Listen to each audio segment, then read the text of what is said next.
Welcome back, everybody, to the Smack Talk Wrestling Awards. The Technical Awards, Part 2, actually.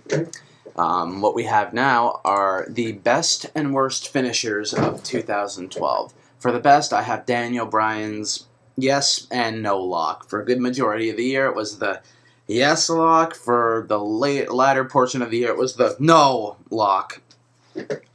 You got excited every time he went for it. Every time he locked it in, people got on their feet. It captivated you. It made you invest in him. By far, the most exciting finisher of the year. I think it was the best. No lock doesn't have the same ring to it as the yes lock did, but hopefully he turns it around and things become yes, yes, yes, rather than no, no, no anymore. And it becomes the yes lock again. The worst finisher of the year goes to Tensai and his claw, where he spit missed and just grab somebody's face and force them down to the mat. Sloppy as shit. Very, very fake. Terrible, just like all of Tensai's run has been. Moving on to the next set of awards. The next set of awards are the best and worst matches of the year. And these ones I'm kind of going to go into a little bit with detail. Especially best. For 2012's best match of the year, I ultimately chose Sheamus versus Daniel Bryan at Extreme Rules. And for those of you who don't remember, it was a 2 out of 3 falls match. For the World Heavyweight Championship. It was their WrestleMania rematch. At WrestleMania, they had the infamous 18-second opener that pissed a lot of people off, including myself, because I knew they were capable of doing much more than that, and I felt that both men were being screwed of precious time at the biggest pay-per-view of the year. They went out at Extreme Rules and proved me right.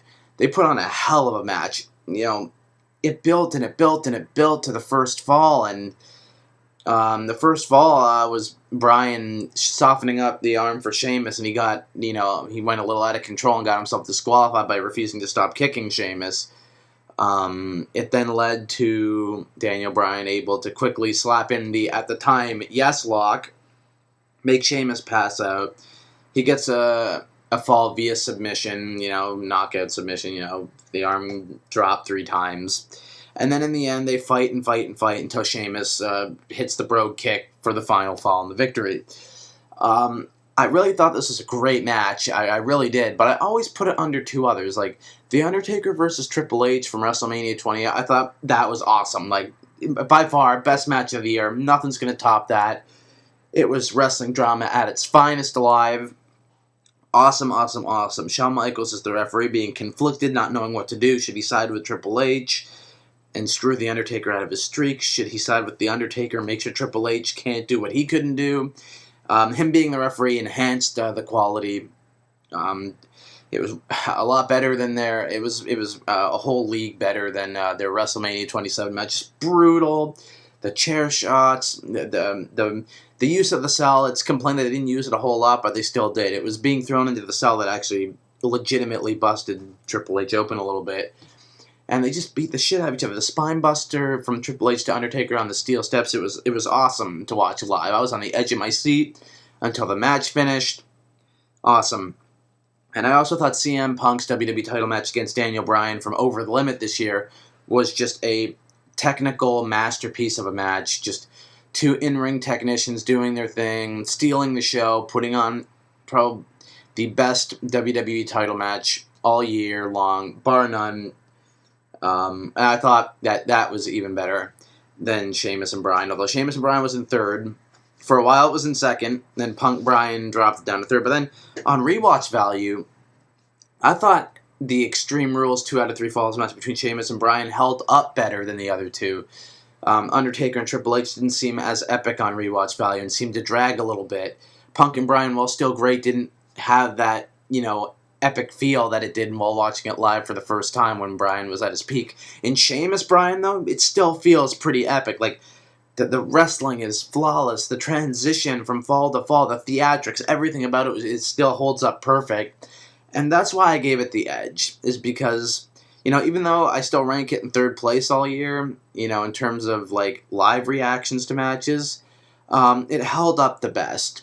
And when in your top 3 matches of the year, when something holds up the best, it's going to win your match of the year. And that's why I awarded it such.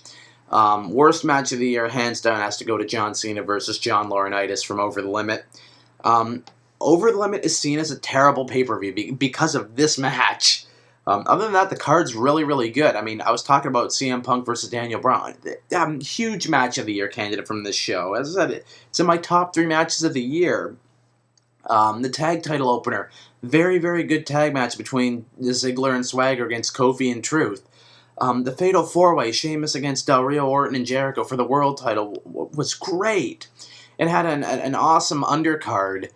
And, the main card was looking... If Cena and Laurinaitis was placed anywhere else and it was the crap of the show in the middle and you could forget about it with all the other good matches that were put on the show, it'd be fine.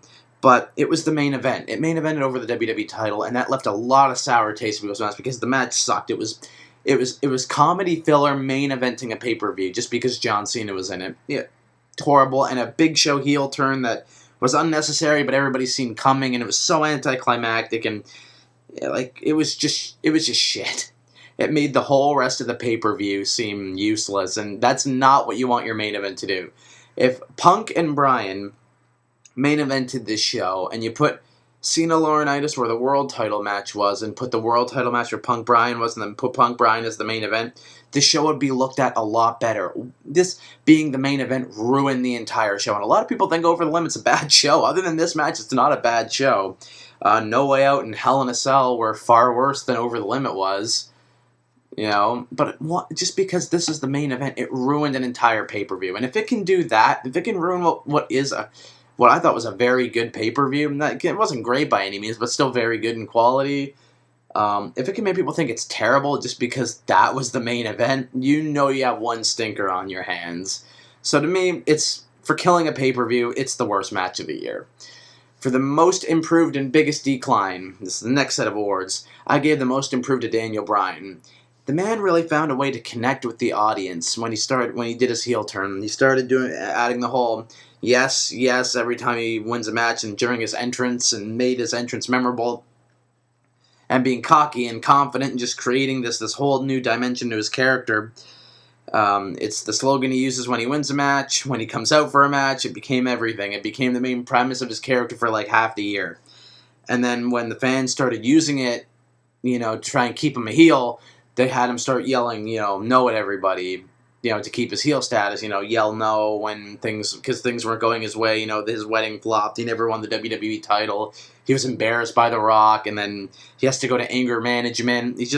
He found stuff to connect with the audience, and once he did, that was the biggest issue I think people had with him before this year, is that he was just kind of bland, and, he just came out and wrestled, and he was basically like Dean Malenko 2.0. But once he was given mic time and actually time to shine, he really showed how much of a character he could be. And he was hilarious this year. And I think that needs to be, it definitely needs to be put into consideration. For me, it's the most improvement. I mean, the character development, the connection with the crowd, nobody improved as much as Daniel Bryan did this year. 2012 will be remembered for him, for sure, for a big reason. And for the biggest decline, I had to give it, unfortunately, to Zack Ryder. He had his push killed in the whole Kane fiasco that was so fucking terrible. Just blows my mind how bad that was.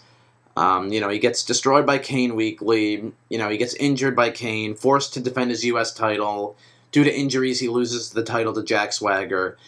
And then they job him out to Kane 1,000 times. They job him out here, they job him out there. They team him up with Santino after Santino loses the United States title and drops in stock.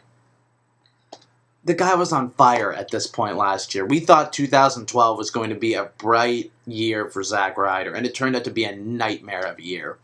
Anything can change, like when people, Daniel Bryan, I guess, started to get back on track at the end of last year when he became World Heavyweight Champion. But I guess I knew he wasn't ever going to go downhill too far because he had the Money in the Bank briefcase. But he was just not a focal point in anything, even being a Money in the Bank briefcase holder.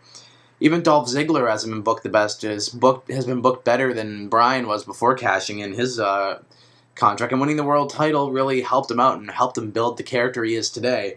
So I'm not going to count Zack Ryder out for 2013, but off of the momentum, he had a louder pop than The Rock at Survivor Series 2011. And now he's teaming with Santino and jobbing to 3MB.